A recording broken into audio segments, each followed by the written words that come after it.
Seasonal businesses. Could they completely shut down in the off-season? What about a ski area, or an overnight summer camp, or the Boston Duck Tours, or a football game tailgating bus?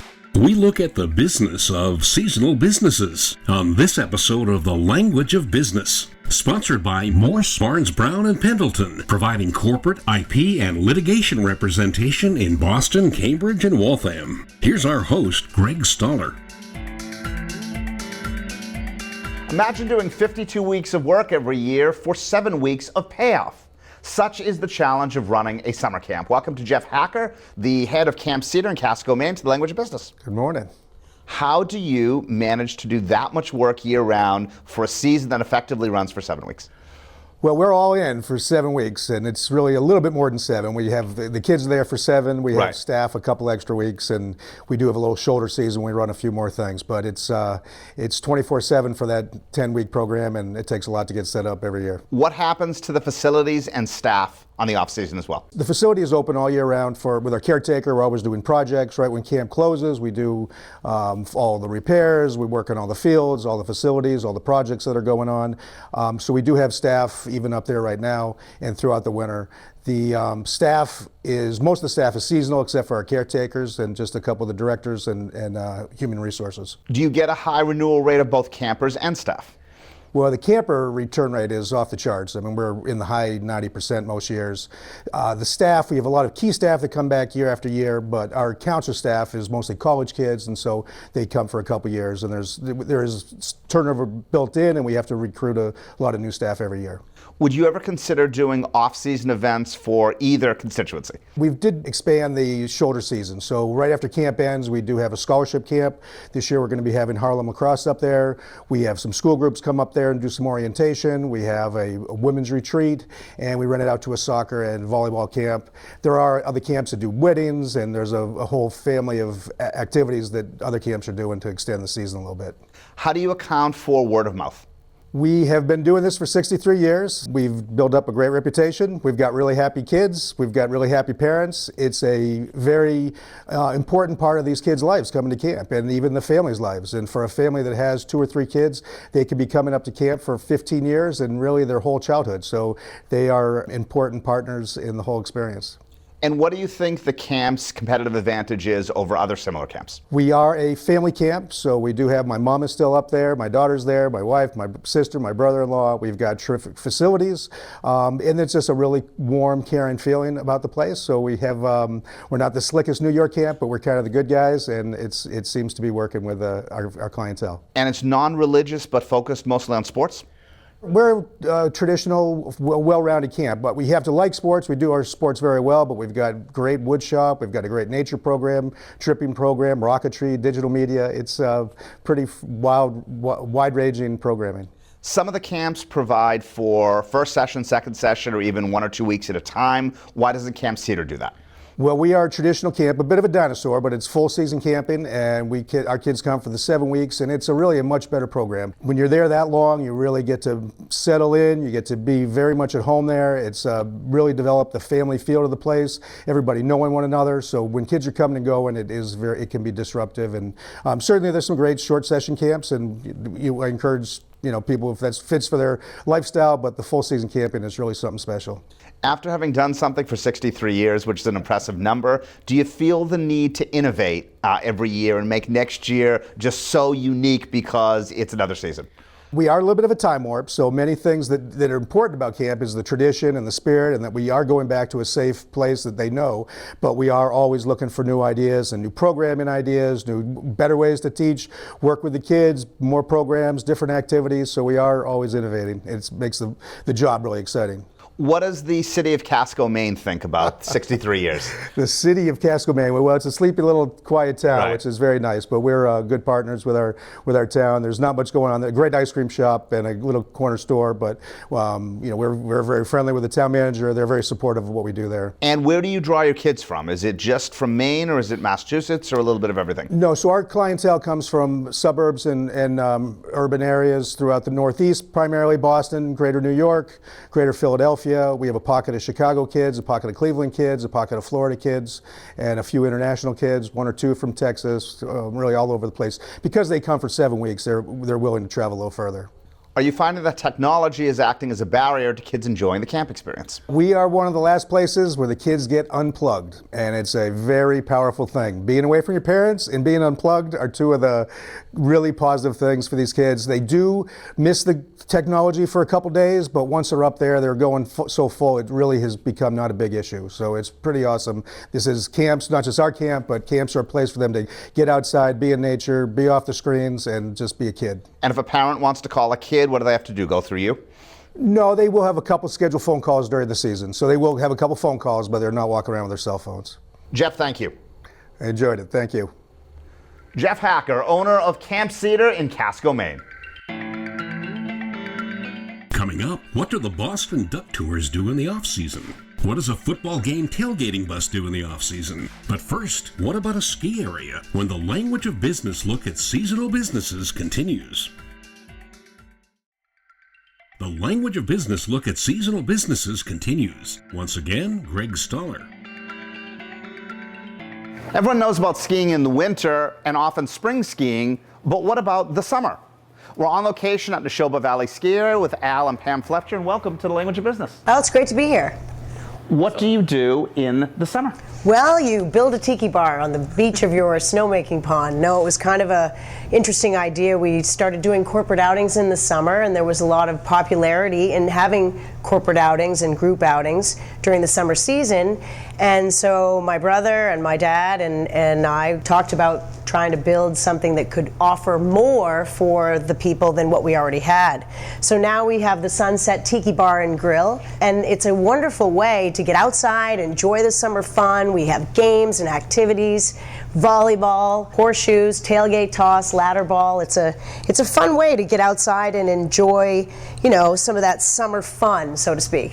And what is the status of the Tiki Bar now? We're always thinking about going into the summer. How do we figure out some other ways to make it more exciting, add more entertainment, make sure that our food services and our tropical cocktails are up to speed, and try to provide something for the whole family. That's really what it is. What happens in the dead of winter if you don't get a lot of snow? You're hopefully reliant as a ski business on some of these other activities that you have. Not only do we have the Sunset Tiki Bar and Grill, but we also have Witches Woods, which is a haunted Halloween festival, so to speak, through the month of October. And it's a great fun activity, especially for not just the young kids, but adults too as well. They really enjoy getting scared, so to speak.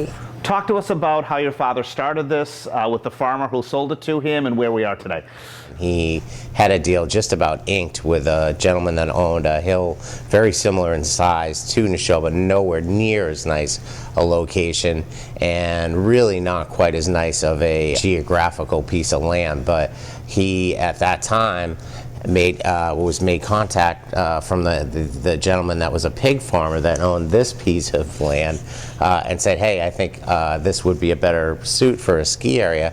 He already knew the land because he had hunted and hiked around out here. He literally grew up as a crow flies about 1.5 miles, 2 miles from here, and started to cut a deal on it. And it started with a couple rope tows. Snowmaking, I believe they had either the first or second year. He was very innovative in doing that, and it's grown from there.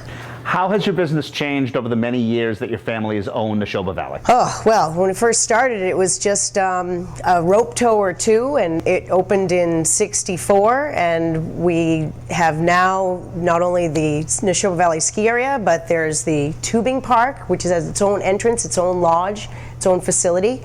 And we also have the Outlook Restaurant and Lounge, which is a fine dining establishment which offers steaks, seafood, pasta, all kinds of dishes. We do corporate outings as well, both at the Outlook Restaurant and Lounge and out at the Snow Tubing Park. So with all of the trails we now have for skiing, with our terrain park, there's a lot of things that we offer at the ski area that have changed dramatically since way back in the day when we first started. As president and CEO, how do the revenues work? Do you make more money in the winter or the summer? Our focus over the last probably 10 or 15 years has been to increase our off-season revenue. The Sunset Tiki Bar and Grill is a big part of that. We also offer a humongous adult volleyball league that runs 4 nights a week, and we run a children's day camp that operates 5 days a week throughout the summer, along with some festivals, some concert festivals, including the Blues and Brews Festival. When you really boil it down, Neshoba Valley is still a 70% revenue-driven winter business. What is it like with your personal story going from being a skier to now being on the other side of the desk? Well, first of all, no one would have believed a person that could have made it to the U.S. ski team at my caliber from a tiny little hill like this. Sure, we've had some notable skiers in the past over the years on the U.S. ski team, but it was a big accomplishment in itself for me to make it from here in the Neshoba Valley ski area all the way to the Olympic Games in Calgary in '88. And I would have never have thought the ski area itself would have evolved in the fashion that it has. But it's taken a lot of dedication, hard work, and I think the philosophy that my father and my brother have always had over the years is, you know, you put the effort into making a quality experience for people. During the winter, what do you think differentiates Neshoba from your other ski slope competitors? 3 things: location, lessons, and snow conditions. If you look at our snowmaking system today versus what we had to offer 15 or 20 years ago, it's not even on the same page. We would have about a third of the terrain we have currently open at maybe a third of the depth. Al, Pam, thank you. Thank you. Thanks a lot. Al and Pam Fletcher, CEO and management team for Neshoba Valley Ski Area. Still ahead, what does a football game tailgating bus do in the off-season? But first, what about Boston Duck Tours? As the Language of Business look at seasonal businesses continues. Not all ducks fly south for the winter, and sometimes a duck isn't a duck at all. We're on location here in Boston with the CEO of Boston Duck Tours, Cindy Brown, and welcome to the Language of Business. Thanks for coming. We're happy to have you here. Let's go in a duck and find out what you've been up to. All right, let's go. Good to be on a duck. What is the last possible day during the calendar year that you can take a tour? Well, typically our last day is the Sunday after Thanksgiving. They'll be doing some private charters after that into December, but for the public, it's the Sunday after Thanksgiving, which is our typical date. What do you do during the off season here in the garage? Well, the garage is actually really busy in the off season. Many people think that we just shut shop down and go on vacation and come back in March, and it couldn't be any farther from the truth. We have 18 full-time mechanics and detailers that work on the ducks. They have major projects that they do. During the season, it's hard to take a duck offline to do anything major, so we spend the winter time doing big projects and things that we couldn't necessarily do in a day or two. And it's a big job because we've got 29 vehicles to go through. Any exciting maintenance projects scheduled for the winter? Well, maintenance isn't that exciting, but if it were to be, we have a couple things that we're working on. Cameras on the front and the back of the ducks, like a backup camera so that they can see on the monitor when they're backing up. We've got cameras on the sides of the duck and inside that help us in case there's an accident or we need to see what happened in the surrounding areas. And we also have sensors that we're putting on the ducks that will beep as soon as a vehicle gets close to it so that they have a knowledge of someone being on the side or in front of it. So all this stuff is new-ish technology, and we're starting to get through what's the best product and what's been tested, and we feel like adding this is going to make the tour even better and even safer. What sort of marketing do you do during the winter? The marketing is actually really busy in the winter. We're getting ready for the next year, so we have a lot of international visitor marketing that we do. We're doing some sales missions abroad. We have a lot of planning for school trips that are coming in the spring. It's our time to actually work hard without the confusion and the busyness of serving guests. And for a lot of us, we're busier in the winter than we are during the season. Is that the same as in-season marketing? Well, in-season marketing, we have these ducks rolling around the streets and full rolling billboards, which we love. But we also use a lot of TripAdvisor and Yelp. The reviews that guests give us are really helpful for us with respect to new visitors coming into town, trying to decide what to do or what not to do. And word of mouth has always been great for us. A lot of people say, everyone told me when I come to Boston, the first thing I need to do is a Boston Duck Tour. So a lot of that stuff is very organic and obviously a lot cheaper than real advertising. So we milk that as long as we can. How do you keep everything innovative after so many years? You know, it's interesting. Every year we have some new drivers, they have new characters, they have new personalities, they have new energy, so that always helps. But we're also looking to add things every year. A couple of years ago we added foreign translation tours that are GPS based so we can accommodate visitors from other countries. We have 9 different languages right now. We have, depending upon what's going on in the city, we have things to promote. So it's always fun to try and find something to focus on, whether it's polish and perfection, which was one year where we were looking at making sure everything was clean and pristine. So believe it or not, after 23 years, we're still finding things to focus on to make it exciting. Now that you're separating the driver and the tour guide, does that give you a recruiting opportunity? It does. You know, we had in the past a lot of people that we'd interview for our full conductor position that might be a great driver but not a great personality, or likewise people that had an over-the-top fun personality to give the tour but weren't exactly the best drivers or having the ability to have a clean driving record. So now our scope is broadened to the fact that we can hire both of those people to do the alternate roles. So I think it will help us a lot. It's still a lot of people to hire, but I think it will give us people actually that we've maybe turned down in the past, call them back and bring them in to do one of the other roles. If things have been going so well in the summer, why don't you guys go south for the winter and open up in a winter location just for a few months? We thought about that. We thought about expanding into other markets, and in the end we decided that we love Boston. Our connections to the city are here. The city itself lends itself to a duck tour. A lot of people think you can just put a duck in another city and it will be profitable, but you really need good weather, good tourist market, history, and a good water source. And most cities don't have that. So most of the cities, believe it or not, across the country have been going out of business. The original ducks you have in service versus the ones that were built in the last decade, are they different at all? Yeah, so we were using original World War II vehicles back in the day, and we were running out of parts and equipment. So we've had these built from scratch, the same replica model, but with all new safety equipment, better technological advancements, and we're happy with them. How do the parades work? Do you either pay or get paid to do them? It's interesting. We don't get paid, and we don't pay to do them. It's really just a great relationship we have with the city. The city pays for sponsors, and they get that money to help pull off the parade because it's very expensive, and we get the marketing exposure. It costs us money and it costs us a lot of stress. I think a couple of my gray hairs are from parades, but for the most part, it's just a great opportunity for us as far as marketing, so we put up with the cost. But it's one of those things that you can't pay for that publicity, and our staff can't pay for that experience. They are just so happy to be able to drive around a duck with Tom Brady or Pedro Martinez or whoever it is at that time. And no other company has ever infringed on your franchise, right? Knock wood, no, not yet. At this point, you know, we have a little lockstep on that one. So we just need a team to win. I thought the Red Sox were going to do it this year, but, you know, maybe it's the Patriots. Sydney, thank you. Thanks for coming. Sydney Brown, CEO of Boston Duck Tours. Coming up, what does a football game tailgating bus do in the off-season? When the Language of Business look at seasonal businesses continues. The Language of Business look at seasonal businesses continues. Once again, Greg Stoller. Everyone likes going to a sports bar to watch the game, but what happens if the sports bar and the game come to you? Josh Missif is the Chief Tailgating Officer of the National Tailgating Association, and welcome to the Language of Business. Thanks for having me.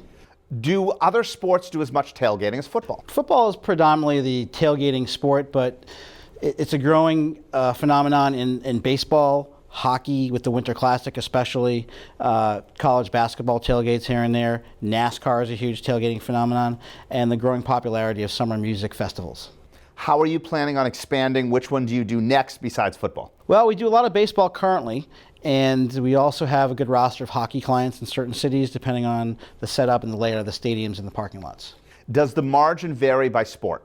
It does. Football certainly is numero uno when it comes to tailgating revenues and margins, just because of the frequency of which it occurs. College versus pro, does it matter? It doesn't matter, but I will say that college football, when it comes to tailgating, rules the roost. And how about the Northeast versus other sections of the country? Being a lifelong New Englander, I have to say this hurts a little bit, but from traveling around, we do not know what great tailgating is. It's certainly when you get into SEC country, you get into the Midwest, these college tailgates that they put together are just crazy. Is there any competitive advantage that your, I don't even know if you call it an RV, has over other vehicles of its type? Yes, because of the specificness of which we have the things in the vehicle, whether it's 10 televisions, 3 satellite feeds, a full wet bar, fridge freezer. The advantage is everything is right there in one unit. We bring it to you. We are full service. You don't have to get anything. We will take care of it all. So you don't need external electric, you don't need external plumbing? No, we have 2 large generators that we run off of. And how do you market the business? Social media, website work. A lot of existing clients that we've done business with will refer us because we have a 5-star rating. What are your plans for expansion moving forward? Our plans for expansion are to have multiple RVs roaming the country in different geo zones. So we have the one now. Our ultimate goal is having 5. One in the Northeast, one in the Southeast, one in the Midwest, one in the Texas, Oklahoma area, and then one in the West. And are you pretty much busy Thursday through Sunday or on Monday through Wednesday as well? It depends. The key games are Monday and Thursday when it comes to corporate tailgating, because it's easier to get men and women from the office to the tailgate party rather than on a Sunday. So Monday and Thursday are very, very busy, as well as your traditional Saturday and Sundays. How does your setup differ at a park like Fenway, where there aren't really freestanding parking lots, versus other ballparks across the country? Well, being a Red Sox fan, unfortunately, we cannot tailgate at Fenway. It's just not conducive to that as of right now. Same with the World Series going on in Chicago. There is just no room to tailgate down in Wrigleyville. We have some really strong clients in Kansas City, St. Louis, Pittsburgh, Detroit, cities where the lots are very, very open and more welcoming to what we're doing with the RV. And that's why you'd want to have multiple RVs across the country, so you wouldn't have to drive this one from Massachusetts to another point. That, and the fact that we can keep some of our costs down for our customers. When it comes to travel, we don't have to have as much gas mileage in there. We can have it centrally located so that the end cost to the consumer is lower. Could we see a tour of the RV? It's my favorite thing to do. Let's go. So Josh, we're here. Tell us about the truck. Well, as you can see, we have a nice 38-foot customized RV. Over here we have our wet bar area. We have 2 TVs on either side of the wet bar. We have a 6-barrel kegerator right here on the counter. On this side we have our plush leather couches that do recline when we have the need to do something like that. Another large picture frame TV over here. We have a bathroom right here. Nice. Sub-zero refrigerator and freezer right here. And it looks like you have awnings that you can extend in bad weather, or with a lot of sun. Yeah, with a lot of sunlight or a lot of rain. We certainly have the awnings on the outside of the truck, which we can prevent people from getting wet. And you mentioned with the 4 feeds, we saw at least 4 televisions, maybe more. Each of these televisions can be programmed for a different sports feed, you're saying? That's correct. Yep, we have 10 TVs, 5 internal, 5 external. And is there anything that you can't cook inside on a range? There's not. We typically don't, even though we do have the range here, very, very minimal use, if at all. And when we tailgate, we have several barbecue grills we set up. It's a much better experience, especially for the volume that we're doing. Josh, thank you. Thank you. Josh Missif, the Chief Tailgating Officer of the National Tailgating Association. Thanks for watching The Language of Business, a weekly look at ways to inspire and inform entrepreneurs. Sponsored by Morse, Barnes, Brown, and Pendleton, providing corporate, IP, and litigation representation in Boston, Cambridge, and Waltham. To join the discussion or to watch anytime, go to languageofbusiness.biz.